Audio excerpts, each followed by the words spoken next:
So hello guys, সবার আগে এই রিলস ভিডিওটা দেখো, তারপরে ভিডিওর ফানি কমেন্ট গুলো পড়বো। So let's go. ও হচ্ছে দিনে এক ব্যাটা নিয়ে যায় আর রাতে হচ্ছে সিএনজিওয়ালা রিক্সাওয়ালার কাছে যায় 150 টাকায়।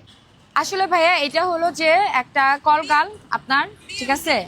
তো আচ্ছা, আমরা কেন হচ্ছে বলছো? শুরু থেকে দেখাচ্ছি। এই হচ্ছে সেই কলগাল মাগি, এক নম্বরে তাকে মাগি বলা হয়। কলগাল ও হচ্ছে রাস্তায় কলগাল। ও হচ্ছে দিনে এক ব্যাটা নিয়ে যায় আর রাতে হচ্ছে সিএনজিওয়ালা রিক্সাওয়ালার রিক্সাওয়ালা। কাছে যায় 150 টাকায়। 150 ঠিক টাকাও আছে? না 100 টাকায় দেয় লাগায় মাগি একটা। तो चलिए शुरू करते हैं। তাহলে ম্যাডাম আপনারা কত নেন?